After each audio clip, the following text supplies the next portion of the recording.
so people, in other words, have to get desperate.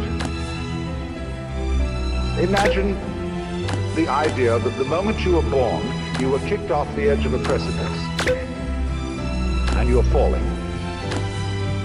As you fell, a great lump of rock came with you, and is traveling alongside you. And you're clinging to it for dear life, and thinking, gee, I've got to hold on to this, see? Well, it doesn't do a thing for you. We're all headed straight for death as if we had been condemned by a judge. And yet here we are all clinging on to things. And we have all sorts of alibis for doing this. We say, well, I have responsibilities for my dependents and I've got to cling on. But all you're doing is you're teaching your dependents to cling the same way as you are. And making them miserable by learning to go on surviving compulsively. So the thing is, same way, if you're caught in a torrent and you try to get out of it by swimming against it, you'll just wear yourself out and you're still carried along with it. So the sensible thing to do is to turn around and swim with it. And if you want to get out of it, swim towards the edge, but go with it. Same way when you're sailing. Always keep the wind in your sails. If you want to go against the wind, tack. But use the wind. So it's this way, you know, we're all in this great stream of change, which we call life. We are the stream.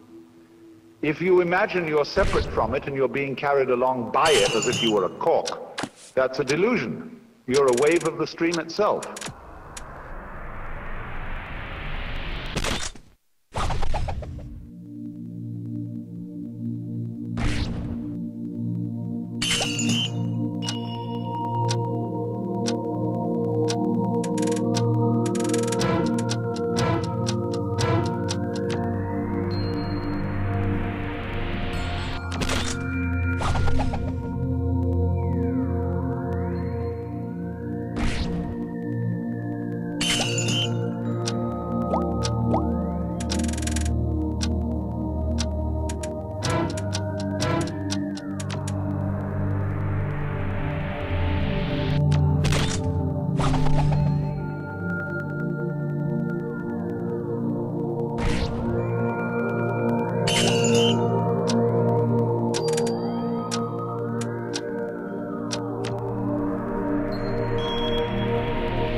Change, and everything is changed, nothing can be held on. To the degree that you go with a stream, you see, you are still. You're flowing with it. But to the degree you resist the stream, then you notice that the current is rushing past you and fighting you. So swim with it. Go with it. And you're there. You're at rest.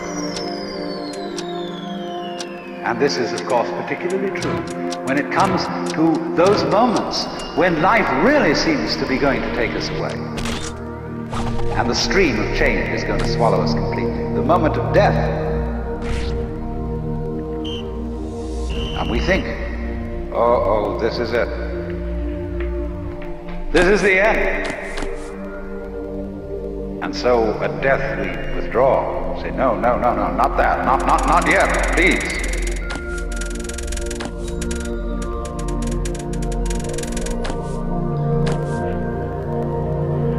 But actually, the whole problem is that there really is no other problem for human beings than to go over that waterfall when it comes. Just as you go over any other water. Just as you go on from day to day. Just as you go to sleep at night. Be absolutely willing to die. Now, I'm not preaching. I'm not saying you ought to be willing to die, and that you should muscle up your courage and somehow put on a good front when the terrible thing comes. That's not the idea at all. The point is that you can only die well if you understand this system of waves. You understand that your disappearance as the form in which you think you are you, your disappearance as this particular organism, is simply seasonal. That you are just as much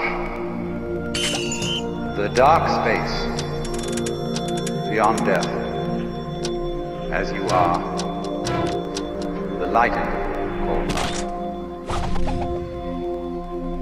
These are just two sides of you. Because you is the total wave.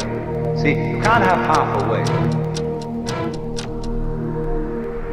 Nobody ever saw waves which just had crests.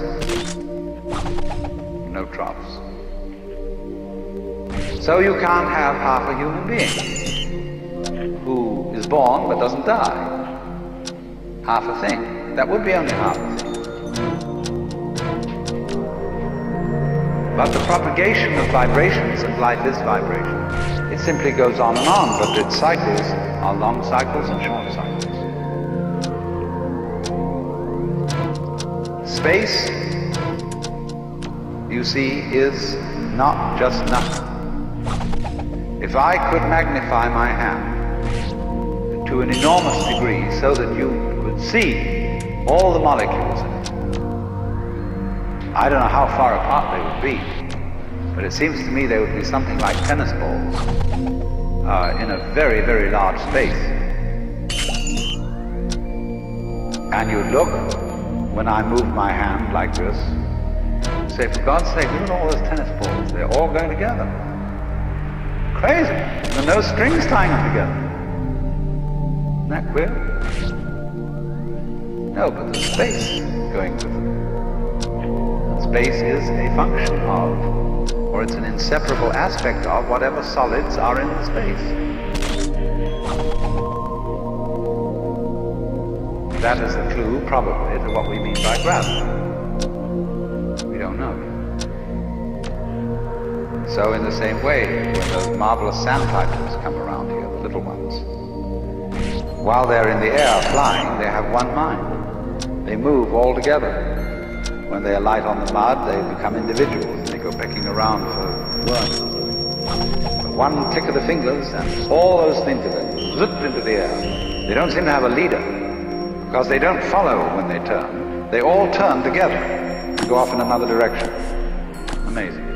They're like the molecules in my hand. So then, you see, here's the principle. When you don't resist change,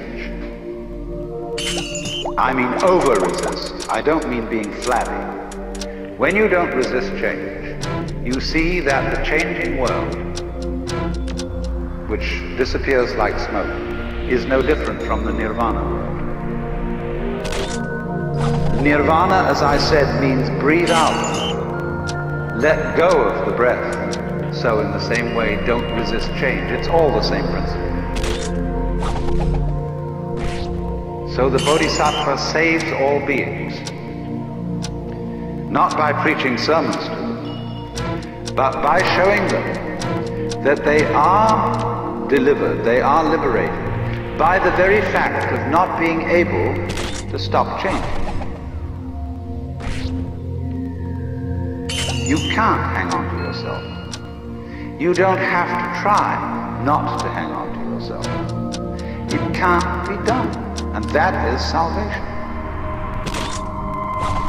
Memento mori, be mindful of death. Gurdjieff says in one of his books that the most important thing for anyone to realize is that you and every person you see will soon be dead. It sounds so gloomy to us because we have devised the culture fundamentally resisting death.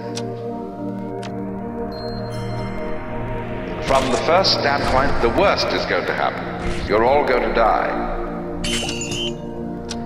And don't just put it off in the back of your mind and say, I'll consider that later.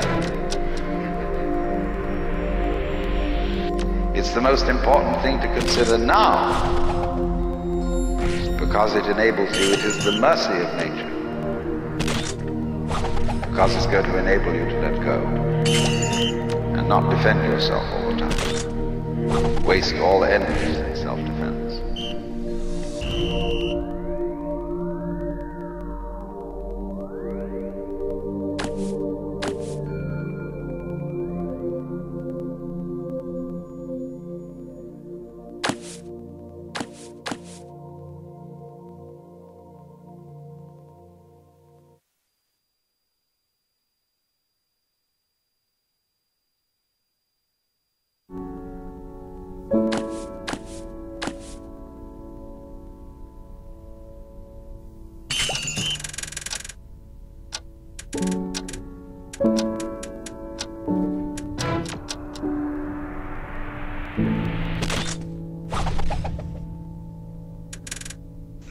So if you really go the whole way and see how you feel at the prospect of vanishing, of all your efforts and all your achievements and all your attainments turning into dust and nothingness, what is the feeling? What happens to you? It's a curious thing. The most real state is the state of nothing. That's what it's going to all come to.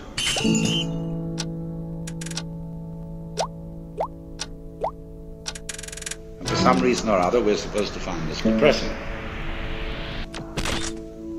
But if somebody is going to argue that the basic reality is nothingness, where does all this come from? Obviously from nothingness. So cheer up, you see. This is what is meant in Buddhist philosophy by saying we are all basically nothing. The essence of your mind, that's how it is behind your eyes, is intrinsically pure. The pure doesn't mean a non-dirty story state of mind, as it is apt to mean in the word purity. Pure means clear, void. So you know the story when the sixth patriarch was given his office as successor. Because he was truly enlightened, there was a poetry contest. And the losing one wrote the idea that the mind, the consciousness, was like a mirror which had to be polished. And constantly I have to polish my mirror. I have to purify my mind, see? So that I'm detached and calm and clear-headed, you know, Buddha. But the one who won the contest said, there is no mirror. And the nature of the mind is intrinsically void. So where is there anywhere for dust to collect? By seeing that nothingness is the fundamental reality, and you see it's your reality, then how can anything contaminate you? All the idea of your being scared and put out and worried and so on is just nothing. It's a dream. Because you're really nothing. But this is the most incredible nothing. If you think of this nothingness as mere blankness, and you hold on to the idea of blankness, and kind of grisly about it, you haven't understood it. Nothingness is really like the nothingness of space, which contains the whole universe.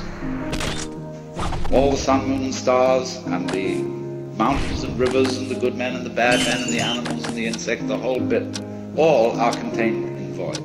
So out of this void comes everything, and you're it. So what I'm showing you is that all this hocus pocus about the fear of nothingness is that, truly speaking, nothingness is what we want to talk about when we talk about the spiritual. Only it's all been ignored. It's all been put down and say, oh, nothingness. Bleh! Heaven preserve us from that. But that's where the secret lies. And obviously the secret always lies in the place you never think of looking for.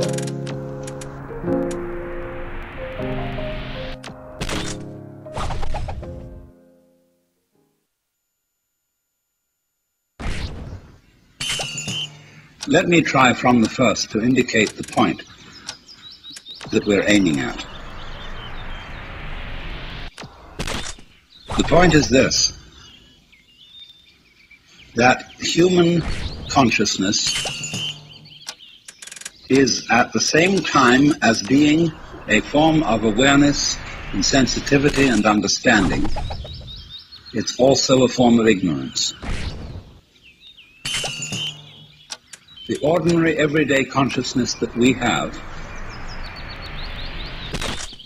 leaves out more than it takes in. And because of this, it leaves out things that are terribly important. It leaves out things that would, if we did know them, allay our anxieties and fears and horrors. And if we could extend our awareness, you see, to include those things that we leave out, we would have a deep interior peace. Because we would all know the one thing that you mustn't know, you know, according to the rules of our particular social game. One thing you mustn't know, that's really not allowed, that is the lowdown on life. And then the lowdown, on the one hand, means the real dirt on things. But the lowdown is also what is profound, what is mysterious, what is in the depths. And there's something left out. And our everyday consciousness screens this out in the same way that when you say you have weaving, you have, say, on this rug here in front of us, when the black finishes here, the black threads will go underneath and then appear again over here, then they'll go underneath the white and then they'll appear again over here, you know? So that the back will be the obverse pattern of the front. Now, the world is like that. Our sense organs are selective. They pick out certain things. They're receptive. For example, we have a small band of what we might call a spectrum of light, of sound, of tactile sensation and so on, to which the human organism is sensitive.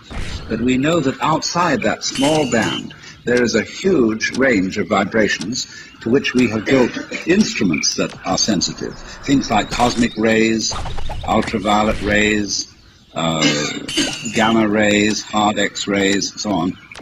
They're all outside the band of our spectrum. And obviously there are things that are outside the range of our instruments. We may build new instruments someday which will evoke, bring into our consciousness other orders of vibration altogether, but yet, as yet, we don't know about them. So you could imagine, you see, the universe is a vast, vast system of vibrations and has infinite possibilities. All these vibrations, you know, are like the strings on a harp. And the harps that the angels are supposed to play in heaven are really this huge possibility. See, when you play the harp, you select strings. You don't play all the strings. It's stupid to just run your finger along the whole edge of the harp, back and forth, and go... What you do is you pick out with your fingers, select just like on the piano, you don't go... You pick out certain notes, and these make the patterns. But at the same time as you pick out, you reject what you don't pick out. But it's all there, constituting a fundamental continuity, the kind of continuity of the thread as they go to the back of the woven material and make up the obverse of the pattern that's on the front. Now, the question that is absolutely basic for all human beings is, what have you left out? You see? You are focused on certain things that constitute what you call everyday reality. Look, you single out people, and you see them sitting all around, and you know there are things that are really there. And then behind the people are the houses or whatever we live in, and the earth, and behind all that the sky, and so on. But we see the world as a collection of rather disjointed events and things.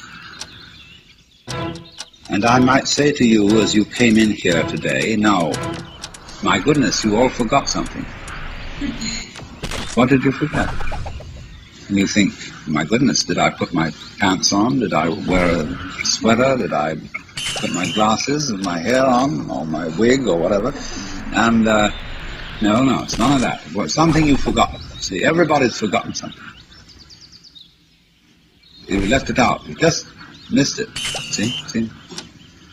And so I can bring this out, what you've forgotten, if I ask you, who are you? Will you say, I'm Paul Jones, or whatever your name happens to be? I say, oh, no, don't give me that stuff. Who are you really? And you think, whoa, of course I'm just me. No, don't give me that. I don't want to hear all that nonsense. You're playing a trick on me. Really, deep down, who are you? I don't know. Well, that's the thing to find out. That's the thing that's been forgotten. See, that's the underside of the tapestry. The thing that's been left out.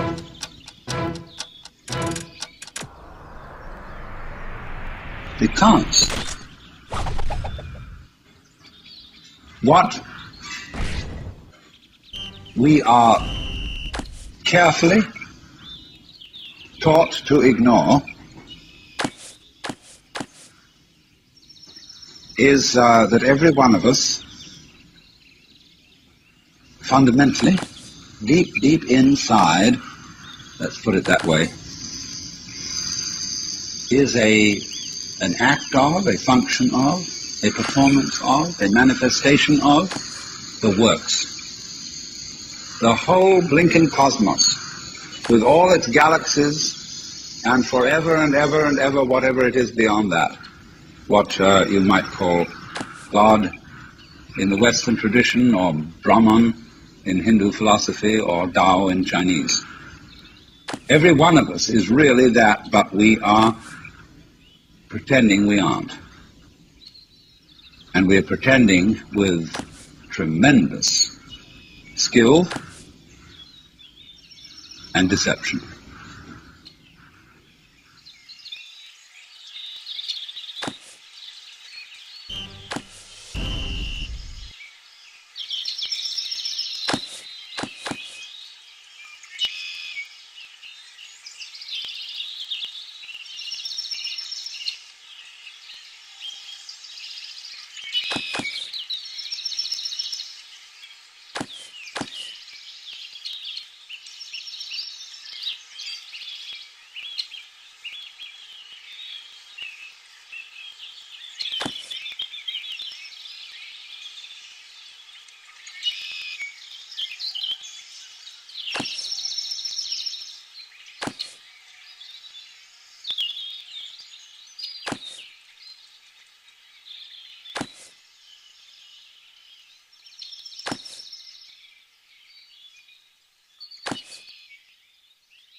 Đã đến lúc anh nên nhận ra, dứt hết yêu thương thôi mình lìa xa.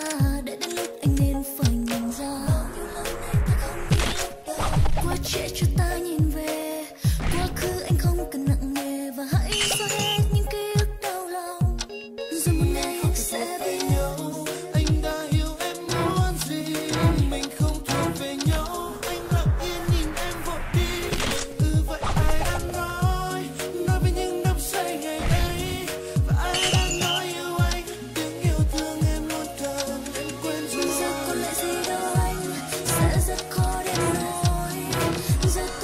trong anh bóng dáng anh mà tôi dẫn lúc mình buông tay tới những chân trời mới biết đâu anh sẽ hạnh phúc thật nhiều. Tin em và cười thật nhiều lên anh, em biết em thật vô tâm, mỗi lại bàn tay ấm nóng em biết anh hụt hẫng. Giờ nhạt nhòa đôi mi, nước mắt rơi nhẹ mang đi hết, biết đâu anh sẽ quên đi em, quên đi em, vì trong anh giờ đã hết. Em chạm đôi bờ mi, nhưng sao anh không thể điều khiển được tâm trí em? Liệu có biết đôi chút sự ích kỷ đã ăn sâu trong con tim anh lúc mới yêu và muốn hay dù khoảnh khắc này hy vọng lẽ như lời nhục nhã thất bại và đôi mắt kia như vừa đi sự ảnh hưởng từ bài hát anh viết cho ai để khi em lặng lại thì it's too late to apologize, forget my eyes. Đưa những em không biết hơn bất kỳ những gì anh từng trải qua, khiến mọi thứ cuộc sống xung quanh anh giờ chỉ như là từ dối lòng tìm hạnh phúc ảo khoác lên mình vỏ bọc che lấp những ký ức về em ngọt ngào đến chân thật. Bao xúc cảm trong anh sẽ không thể biến mất cho tới khi con tim mình ngừng Giờ đập. còn lại gì đâu anh sẽ rất khó để nói, giờ tồn tại trong em bóng dáng anh mà tôi dẫn lúc mình buông tay tới những chân trời mới biết đâu anh sẽ hạnh phúc thật nhiều. Tin em và cười thật nhiều lên anh, em biết em thật vô tâm, bộ lại bàn tay ấm nóng em biết anh hụt hẫng.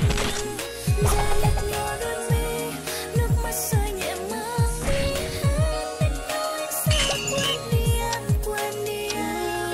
Nothing in your eyes. Nơi đôi mắt em đang tìm về ai? Đừng có dối lòng, để đôi mắt em đang đi tìm về ai? Khi em ra đi về nơi đó, liệu em có đứng vững được một mình? Hãy nói đi, nói anh nghe này, nói anh nghe này. Anh sẽ rất khó để nói, giờ tồn tại trong em bóng dáng anh mà tôi dẫn lúc mình buông tay tới những chân trời mới biết đâu anh sẽ hạnh phúc thật nhiều. Tin em và cười thật nhiều lên anh, em biết em thật vô tâm, bộ lại bàn tay ấm nóng em biết anh hụt hẫng. Giờ nhạt nhòa đôi mi, nước mắt rơi nhẹ mang đi hết, biết đâu anh sẽ quên đi em, quên đi em, vì trong anh giờ đã hết.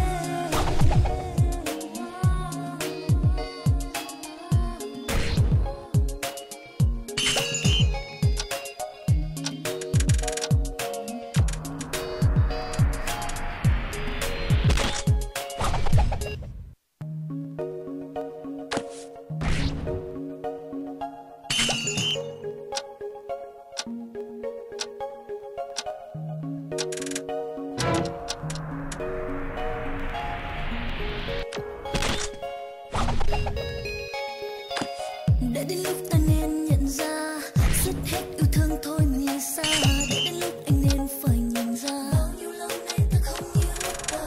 Quá trễ cho ta nhìn về quá khứ, anh không cần nặng nề và hãy xóa hết những ký ức đau lòng, rồi một ngày anh sẽ bên nhau. Anh đã hiểu em muốn gì, mình không thuộc về nhau. Anh lặng yên nhìn em vội đi, như vậy ai đang nói với những đắm say ngày ấy, và ai đang nói yêu anh, tiếng yêu thương em luôn cần em quên rồi. Giờ còn lại gì đâu anh sẽ rất khó để nói, giờ tồn tại trong em bóng dáng anh mà tôi dẫn lúc mình buông tay tới những chân trời mới biết đâu anh sẽ hạnh phúc thật nhiều. Tin em và cười thật nhiều lên anh, em biết em thật vô tâm, bộ lại bàn tay ấm nóng em biết anh hụt hẫng. Giờ nhạt nhòa đôi mi, nước mắt rơi nhẹ mang đi hết, biết đâu anh sẽ quên đi em, quên đi em, vì trong anh giờ đã hết. Em chạm đôi bờ mi, nhưng sao anh không thể điều khiển được tâm trí em? Liệu có biết đôi chút sự ích kỷ đã ăn sâu trong con tim anh lúc mới yêu và muốn hay dù khoảnh khắc này hy vọng lẽ như lời nhục nhã thất bại và đôi mắt kia như vừa đi sự ảnh hưởng từ bài hát anh viết cho ai để khi em ngoảnh lại thì too late to apologize. Forget my eyes. Nơi nhà em khủng khiếp hơn bất kỳ những gì anh từng trải qua, khiến mọi thứ cuộc sống xung quanh anh giờ chỉ như là từ dối lòng tìm hạnh phúc ảo khoác lên mình vỏ bọc che lấp những ký ức về em ngọt ngào đến chân thật. Bao xúc cảm trong anh sẽ không thể biến mất cho tới khi con tim này ngừng dần. Còn lại gì đâu